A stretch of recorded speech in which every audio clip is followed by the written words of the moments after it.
जय हिंद एवरीवन, मेरा नाम साहिल है और मैंने ये एफकेट एग्ज़ाम मल्टीपल टाइम क्लियर किया है। कट ऑफ चाहे 157 आई थी या 160 प्लस, हर बार 200 प्लस का ही स्कोर खड़ा किया। और आज मैं इस वीडियो में आप सबको मिरर दिखाना चाहता हूं कि भाई अगर इस तरीके से तैयारी चलती रहेगी ना, ये 5 गलतियां बार बार करोगे, ट्रस्ट मी एफकेट छोड़ो, नहीं निकलेंगे कोई भी एग्जाम। आपको स्टार्ट करते हैं, हर एक पॉइंट तुम्हारे लिए है। तुम्हारा आज मेरा दिल से बहुत डांटने का मन किया तुम्हें, तो चलो स्टार्ट करते हैं। सबसे पहले आज के एस्पिरेंट्स, जीरो इंट्रोस्पेक्शन। भाई इंट्रोस्पेक्शन का पता भी नहीं है, ये वर्ड तो पता होगा ना। क्या आपको अपने बारे में पता है? ये एफकेट एग्जाम हुआ था, हैव यू नोटेड डाउन कि तुम्हारी गलतियां क्या हैं?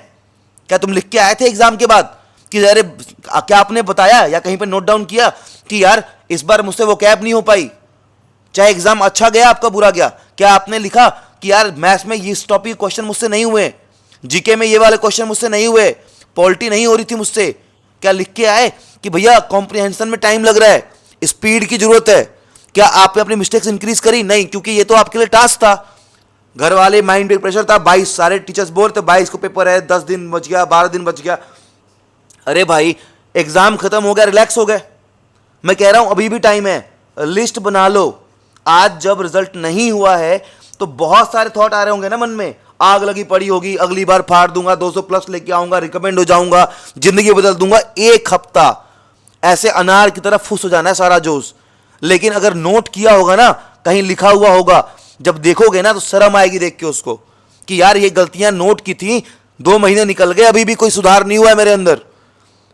आज की हालत यह है ना कि अगर मैं आपसे आपकी 5 स्ट्रेंथ और 5 वीकनेस पूछ दूं ना, तो आधों का माइंड ब्लैंक हो जाएगा और आधे बोलेंगे सर मैं जल्दी किसी पे बिलीव कर लेता हूं, आई एम इमोशनल पर्सन, मैं झूठ में आ जाता हूं। ये लिख के आओगे तुम, नहीं पता क्योंकि आपको, आपसे अगर रिलेशन पूछ लूं ना अपने फैमिली मेंबर्स के बारे में जिनके साथ उठते बैठते हो कि भैया ये बताओ अपने फादर की कौन सी 2 अच्छी क्वालिटीज हैं जो तुम्हें बहुत पसंद है, या फिर ऐसी कौन सी क्वालिटीज है 5 जो तुम्हें नहीं चाहिए, उनकी बिल्कुल लाइक नहीं करते। आपके भाई बहन अपनी लाइफ में क्या कर रहे हैं, उनकी पर्सनल लाइफ क्या है, नहीं पता आपको। आपको नहीं पता क्योंकि आप नहीं सोचते बैठ के। Please think about it. Life है, एग्जाम है, कहां गलती हुई, कौन सब्जेक्ट वीक है, कौन सा स्ट्रांग है, देखो, पता करो। Second is spoon feeding. एक छोटे बच्चे को आदत हो जाए स्पून फीडिंग की, क्योंकि उसके हाथ पे नहीं चलते, तुम्हारे चलते हैं ना। और शॉर्टकट्स, हर चीज में शॉर्टकट। और शॉर्टकट का नया नाम पता है क्या है? Smart study. कि भाई कौन पढ़ेगा पूरी हिस्ट्री, एक काम करो ये पढ़ लो, 4 पेज में हो जाएगा। अरे बिल्कुल हो जाएगा 4 पेज में, 2 क्वेश्चन आएंगे, कट ऑफ 1 नंबर से रह जाएगा, क्या फायदा हुआ? अटेम्प्ट खराबी तो हुए। क्या पूछते हो आप मुझसे, भैया मेरे कितने कितने अटेम्प्ट बचे हुए हैं, भैया मेरे से लॉगिन नहीं हो रहा, भैया इन्होंने ये बोल दिया। सजेशन मांगते हैं, करंट अफेयर्स कहां से पढ़े, मैथ्स कैसे पढ़े, किससे मांग रहे हो तुम? उसी इंसान से ना जो आपके एज ग्रुप का है। एक रैंडम बंदा जिसको आप जानते नहीं हो, किसी टेलीग्राम ग्रुप में किसी कमेंट में बोल के चला गया कि ये XYZ एकेडमी का ये पढ़ लो, मान लोगे उसकी बात? मान लोगे? पता है क्यों? क्योंकि तुम्हें मेहनत ही नहीं करनी है। अबे तुम्हारा करियर है ना, तुम्हें चाहिए यूनिफॉर्म, तुम्हारी फैमिली की लाइफ चेंज हो जाएगी, तुम्हारी लाइफ बदल जाएगी, तुम्हारा मोटिवेशन है फौज ज्वाइन करना। ये XYZ इंसान है कौन? किससे मांग रहे हो सजेशन तुम? एज अ ग्रेजुएट क्या तुम्हें पता नहीं है? क्या तुम नहीं लगा सकते पता कि तुम्हारी एज लिमिट कितनी है? तुम मेडिकली फिट हो कि नहीं हो? अबे सामने तो दिखता है ना, ये लॉग इन क्यों नहीं हो रहा?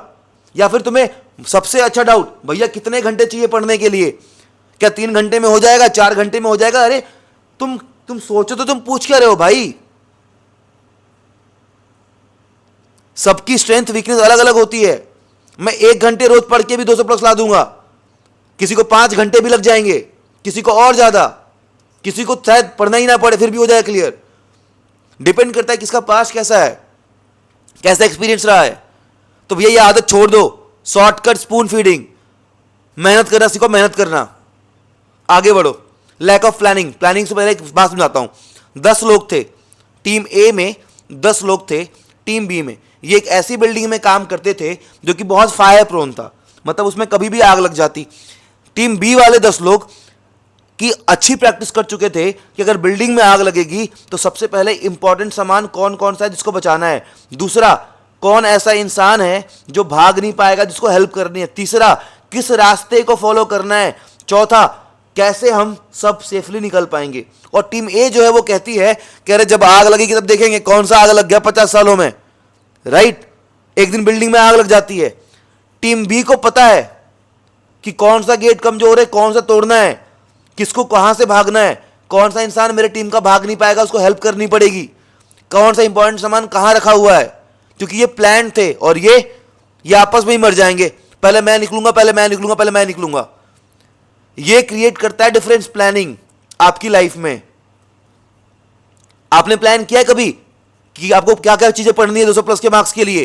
क्या आपने प्लान किया कभी कैसे पढ़ना है, किस तरीके से तैयारी होगी? क्या आपने सोचा कि आप दिन में कितने घंटे देने वाले हो, कितने घंटे देके आपको नीड है? आपने प्रायोरिटी डिसाइड करी आपने कि दिन में आपका जब दिन शुरू होता है तो आपकी प्रायोरिटीज क्या क्या होनी चाहिए? नहीं भाई, क्योंकि तुम्हारा रूटीन ही नहीं है। एज अ कैडेट जब आपसे पूछेंगे वो कि भाई आपका डेली रूटीन क्या है, तो इंटरव्यू में बोल के आएंगे sir I wake up early in the morning, running के लिए जाता हूं, ये ब्ला ब्ला ब्ला। किससे झूठ बोल रहे हो भाई, किससे? 90% जनता ऐसी है ना जिनका कोई रूटीन ही नहीं है। जब नींद आई सो लिया, जब मन किया उठ लिया, जब मन किया पढ़ लिया, जब मन किया छोड़ दिया। भाई फौज में जाना है, डिसिप्लिन पे चलती है, सुधार लो अपनी हालत ना। सोचो क्या पढ़ोगे, कैसे पढ़ोगे, क्या वेज होंगे, कौन से रास्ते हैं, रिसर्च करो खुद से बैठ के कि भाई ये चीज पढ़ूंगा और मेहनत की तरफ भागो, जिंदगी है, राइट।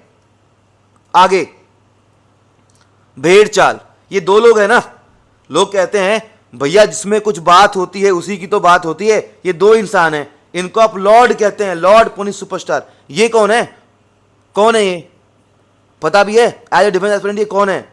लेफ्टिनेंट शिखा शेखावत। मैटर है, शहीद हुई थी, कब हुई थी, क्यों हुई थी, क्या रोल था इनका, नहीं पता ना, पर इनका जरूर पता होगा कि भाई नाले में सोता है, क्या करता है, बात हो रही है। तो भाई क्या कंज्यूम कर रहे हो तुम्हारे ऊपर है। आज के टाइम पे अर्निंग का सबसे अच्छा तरीका है मैनिपुलेट करना लोगों को, और आज की जनरेशन में ना मैनिपुलेशन बहुत ईजी चीज है। आप देखते हो ना एमएलएम अपनी पीक पे है, क्यों भाई, क्यों लोग बेच रहे होते हैं? वो भी तो पढ़े लिखे थे, वो भी तो ग्रेजुएट हैं, इतने सारे स्कैम्स हो जाते हैं, क्यों? क्योंकि हम मेहनत नहीं करते, रिसर्च नहीं करते। हमें जो दिखाया जाता है, मैं आपको एक मैसेज दिखाऊंगा कि भाई कि भैया मेरा ऐसे ऐसे होके मैं इस बैच का पार्ट थी, ये हो गया, कन्विंस हो गए तुम। अरे पूछ तो लो यार किसका है मैसेज, सबसे पूछो, मुझसे पूछो, हर एक प्लेटफॉर्म से पूछो क्या क्रेडिबिलिटी है, क्यों पढ़ना चाहिए, क्या एक्स्ट्रा दोगे आप मुझे। सब बोल रहे हैं अच्छा ही होगा तो अच्छा ही है। अरे क्यों अच्छा है, क्या तुम्हारे लिए अच्छा है? क्या तुम्हें वो चीज समझ में आती है? तो ये भेड़ चाल छोड़ दो। फौज को लीडर चाहिए, लीडर, फॉलोअर नहीं जो भेड़ की तरह चले पीछे पीछे, जिसका अपना कोई रास्ता ही ना हो, जहां ग्रुप चल दिया वहां हम चल देंगे। Next, zero motivation. ये हालत हो रखी है यार। अरे पतला होना, मोटा होना, फिट होना, ये तो हमारी च्वाइस है ना। मैं आपके सामने स्क्रीन पे आता हूं, मैं तोंद निकाल के आऊं या बिल्कुल फिट बन के आऊं, ये तो मेरी च्वाइस है। इसमें कौन बीच में आ रहा है? तो क्यों आपके साथ प्रॉब्लम है? कहां गया मोटिवेशन, कहां गया वो belly, fire in belly? General awareness की बात करता हूं मैं, सोल्जर्स की रैंक पूछ लूं ना, हवा गुम हो जाएगी आधों की तो। अरे मिसाइल, टैंक्स, प्लेन कहां से आई, छोड़ दो तुम भाई। कौन सा ट्विन इंजन है, कौन सिंगल इंजन है, कहां से लेके आए, कितने में लेके आए, छोड़ो तुम। बेसिक जनरल अवेयरनेस नहीं होती आज के टाइम पे लोगों को। पढ़ते हैं एग्जाम के लिए कि भैया एक नोट्स दे दो, एग्जाम में आना चाहिए। वैसे नहीं पता, कोई बात नहीं। आधे लोगों की तो लेक्चरेट के लिए बोल दो, वही हवा गायब हो जाती है। क्यों भाई? तुम्हारा ही जीव है, तुम्हारा ही मुंह है, तुम्हें ही प्रैक्टिस करनी पड़ेगी, तुम्हें ही इंप्रूव करना पड़ेगा अपना कम्युनिकेशन। किस बात के लिए रुके हुए हो? जब पता है कि एसएसबी में इंग्लिश बोलनी पड़ेगी तो क्या क्या रोक रखा है तुम्हें? किस चीज ने रोक बांध रखा है? क्यों नहीं इंप्रूव हो रही तुम्हारी कम्युनिकेशन? मेरा बस ये कहना है, डिफेंस एस्पिरेंट हो, ओन योर फेलियर्स कि हाँ भाई मेरे से गलती हुई है, 1000 बच्चों का भैया ने दिखाया था ना, क्लियर भी हुआ था, वो थी मेहनत। नहीं हुआ है तो समझोगे, लेसन लो ये और आगे बढ़ो, तैयारी करो अच्छे से, ठीक है, अच्छे इंसान बनो। सॉरी मेरी बात का अगर कोई बुरा लगा हो तो, थैंक यू सो मच, जय हिंद।